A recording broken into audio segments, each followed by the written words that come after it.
Welcome to Cheat Sheet Tales, where secrets slip, lies unravel, and the truth always has a twist. Real stories, raw confessions, shocking betrayals. Drop a comment if you've ever caught a red flag too late. Now let's get into today's tale. My sister always teased me for living paycheck to paycheck, especially after she bought that beach house. When she invited me to her housewarming, I showed up as the new owner's financial consultant. "Why is she here?" she screamed. But the contract was already signed. I'm 46. I've been a high school math teacher for 2 decades. I live in Asheville, North Carolina, in a part of town where the houses are close together and the trees are older than any of us. My life was, for a long time, stable, unremarkable, not bad, not great. I was married for 17 years to a man named Ethan. No kids, just a dog who, incidentally, had better emotional intelligence than half the people in my life. From the outside, our marriage looked normal. We weren't romantic, but we weren't hostile. We coexisted.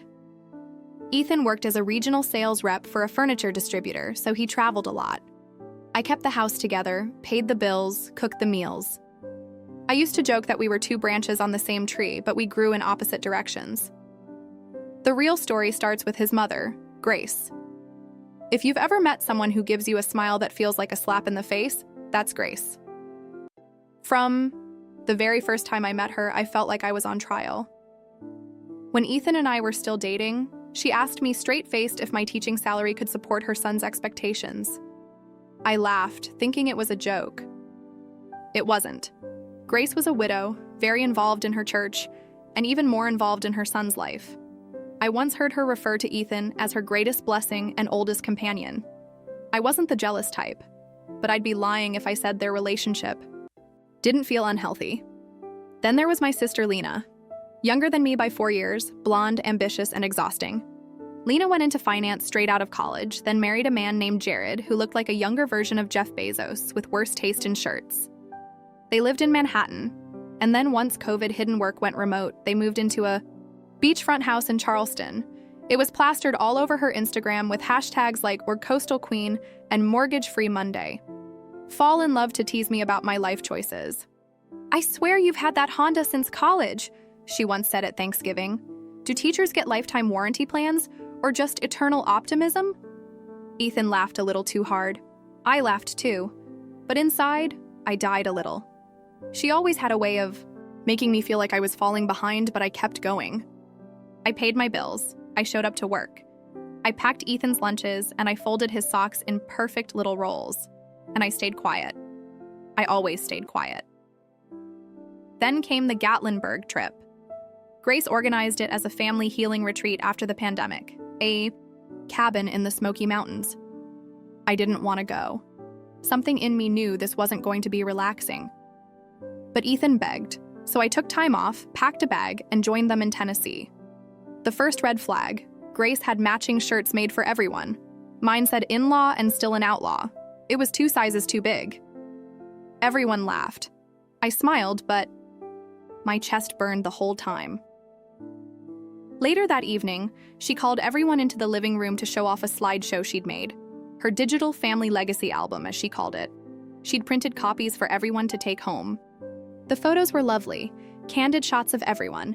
Ethan at the grill, Lena sipping wine, Grace surrounded by grandkids from Ethan's sister Evan, Lionel posing dramatically on a paddleboard. But I wasn't in a single photo. Not one.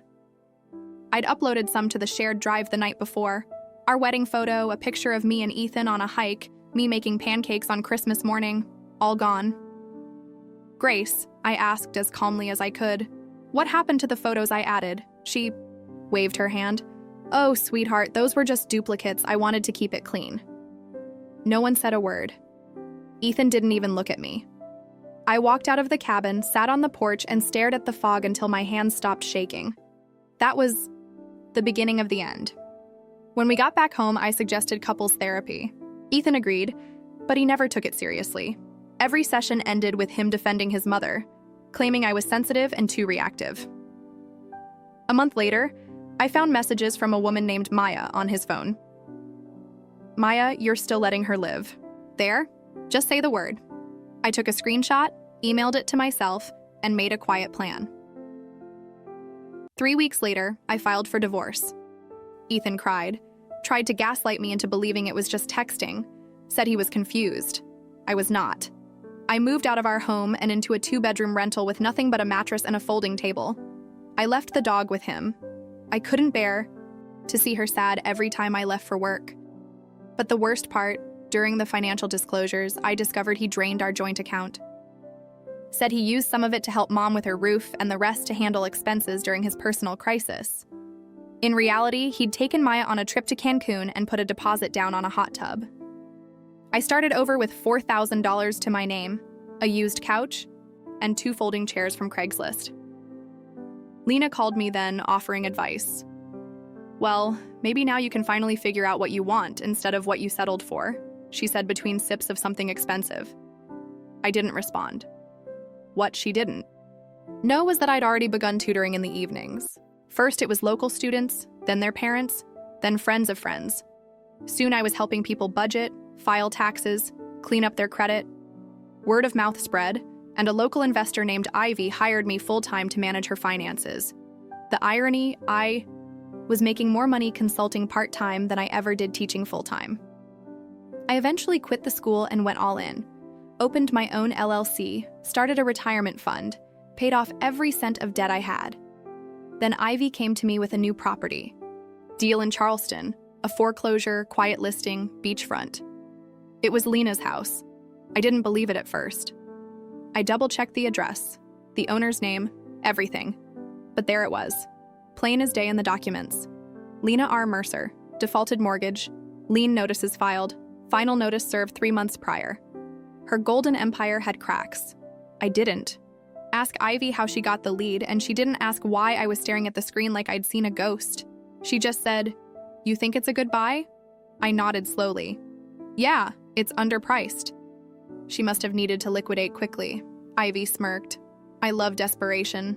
I drafted up the paperwork that night. I barely slept, not from guilt, but from adrenaline. I wasn't proud of what I was about to do, but I wasn't sorry either. I spent years being overlooked, talked down to, erased. And now I was in the position to help my client acquire the very thing my sister flaunted as a symbol of superiority. I was methodical, quiet. The purchase closed fast. Lena probably thought the buyer was just some anonymous investor. And then, a week after the ink dried, she texted me out of nowhere. "Lena, housewarming next weekend. You should come. New chapter, fresh start." I read it 3 times. Part of me thought it was a trap, but a larger part of me smiled. Me, sure. I'd love to see the place again. I drove down from Asheville that Saturday morning in my beat-up Civic, still running by the way, and wore a soft linen dress with flat shoes. Nothing flashy, nothing Lena could sniff at. I arrived early as planned. Ivy and I parked a block away and walked the rest. She was dressed in her usual chic minimalist style, wide-legged slacks, white blouse, dark sunglasses. The house looked just like Lena's Instagram feed. Tall ceilings, driftwood decor, wicker chairs that screamed, "I've never been sat in." Guests were already filtering in. Jazz floated out from hidden speakers. She had a catering company serving shrimp ceviche in martini glasses. When Lena saw me walk in, her smile froze. "Mira, what are you?" Her eyes darted behind me and landed on Ivy. "Wait, who's she?" Ivy stepped forward, calm and polite. "I'm Ivy. Nice to meet you." Lena blinked, confused. "I'm sorry, but this is my house." Ivy tilted her head, almost apologetic. "It was as of yesterday. It belongs to my portfolio." There was a silence so dense you could hear the ice clink in nearby glasses. Lena's face went white, then red, then something in between. What do you mean? We're hosting a party?" I handed her a folder. "It's all there," I said. "You'll have a few days to transition out." Ivy was generous with the timeline. Lena didn't take the folder. She just stared at me, stunned. "You knew," she whispered. I didn't answer. There was nothing to say. She stormed into the house, leaving a trail of murmurs behind her. A few guests tried to pretend they hadn't heard anything. Some just looked at me, then at Ivy, then at the house, as if the walls themselves had betrayed them. I stepped outside onto the back deck. The sea breeze hit my face, and I breathed it in like medicine. I didn't feel triumphant. Not exactly. Just felt seen. Like, for the first time in years, I wasn't someone's afterthought. Lena came back out a few minutes later, face stiff, voice low. "You're here to humiliate me?" she hissed. I shook my head. "I'm here to do my job." "I invited you."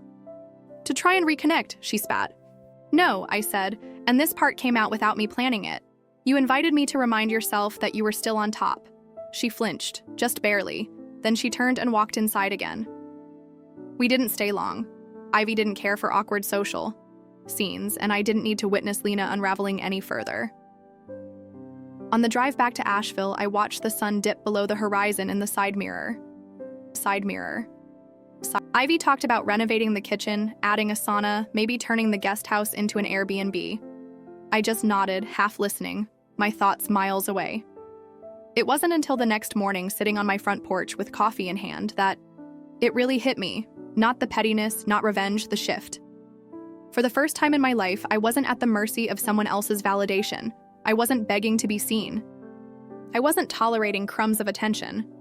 I had taken everything they tried to use against me, my quiet, my patience, my frugality, and turned it into something they couldn't touch. Lena didn't message me after that. No apology, no tantrum, just silence. Ethan, by the way, tried to text me when he heard about it, just a casual, "Hey, saw something about your sister's house, you okay?" I didn't respond. Not out of spite, just no interest. There was a time when I would have written long, careful messages trying to explain myself. A time when I'd hoped someone would finally say, "Wow, Mira, you were right." But now I didn't need the last word. I had the whole sentence. About 2 weeks after the housewarming debacle, I got an email from Lena. Subject, clarification. That was it. Not hi, not I owe you an apology. Just clarification. Classic. I opened it anyway. "Mira, I'm still confused about how this happened. I was under the impression the sale was paused. Jared had been working something out with the bank. I don't know why you were involved, but I'm assuming you were just doing your job. I'd appreciate it if we could keep this matter private. Families shouldn't make each other look bad, especially not in public. No apology, no acknowledgement, no accountability." I stared at the screen for a minute, then closed my laptop without replying, because that email told me everything I needed to know. Lena was still trying to control the narrative, still performing, still Lena. But me? I'd already moved on. The story didn't end there, though. Shortly after the purchase, Ivy asked if I'd be interested in managing more of her Charleston properties. She trusted me, and she wanted someone on the ground she could rely on. I told her I wasn't sure. I loved Asheville. I loved my quiet garden, my neighbors, my Saturday mornings at the farmer's market. But something inside me itched to stretch. Didn't rush the decision. I took long walks, made pro-con lists, and meditated over tea. I even visited Charleston again, this time without tension in my chest. I walked the cobblestone streets, checked out some art galleries, and ended up having a quiet dinner at a small bistro where no one knew me. No one expected anything. By the time dessert arrived, I had made up my mind. I accepted Ivy's offer on one condition. I would split my time between Asheville and Charleston. I didn't want to uproot my entire life, just expand it. She agreed. So I bought a modest townhome near Shem Creek. Nothing flashy, just a sunlit place with a balcony and enough space for a reading nook. It had hardwood floors and a view of the marsh, and when I signed the papers, I cried in the parking lot, not because I was sad, but because I couldn't believe I'd done it. The woman who used to eat oatmeal for dinner to stretch her paycheck, now owned a second home. And that's when I started getting phone calls. Not from Lena, but from people who knew Lena. Old friends, college acquaintances, even a few extended family members. The questions varied. Did you really buy her house? Wait, are you working in finance now, Mira? I heard you moved to Charleston. Isn't that crazy expensive? They weren't all malicious. Some were curious. Some even sounded proud. And that's when the power shift became real. Because for so long, I lived with this unspoken story in my family. That I was the one who never quite got it together. That Lena was the success, that Grace was the matriarch, and Ethan was the prize. And I should be grateful to be included. But now I wasn't asking to be included anymore. I wasn't playing that game anymore. A few months later, I was invited to a cousin's wedding. Lena would be there, so would Ethan. I considered skipping it, but then I thought, why should I? I wore a soft blue dress. Nothing loud, no designer labels, just something that fit well and felt like me. When I walked in, Lena saw me almost immediately. Her posture changed, shoulders back, face neutral, calculating. She approached me near the bar and said, "I guess you're really doing all right now." I sipped my drink. "I guess I am." She didn't smile. "Well, Jared and I are taking some time apart, reassessing things." I didn't say I'm sorry because I wasn't. I just nodded. Then she added, "It must feel good, what you did, showing up like that." And here was the moment, the temptation to gloat, to unload every insult she'd ever thrown at me, to say something cutting and walk away like I'd won a movie scene. But I didn't. Because what would that actually do? I'd already won. So I looked at her steady and said, "It felt good to finally stop letting people walk over me. That's all." She blinked, clearly not expecting that. And then I walked away. Later, during the reception, Ethan tried to corner me by the dessert table. He looked older, tired, like life had taken some of the wind out of him. I didn't gloat with him either. I just let him talk. "I miss the way things used to be," he mumbled. "I don't," I replied. And that was that. It's been a year now. I'm still managing Ivy's properties, and I've taken on a few new clients too. Small business owners, a couple of single parents trying to get their finances in order, a retired couple navigating Medicare options. Work that means something. Spend half the month in Charleston, half in Asheville. I garden, I read, I take myself out to dinner just because. I've made new friends, real ones. I even bought myself a new car. Not flashy, still a Honda, but this one has heated seats. Lena, as far as I know, is still piecing things together. She moved into a rental, went back to work full-time. She hasn't reached out again, and that's fine by me. Sometimes I look back at the old me, the version of Mira who smiled through Grace's insults, who laughed politely when Lena mocked her, who folded Ethan's socks in perfect rolls. And I feel sad for her. But I also feel proud, because she never stopped trying, and eventually, she stopped settling. Some people think revenge has to be loud, dramatic, final, scorched earth. But the best revenge is living a life that makes theirs irrelevant, and that's exactly what I'm.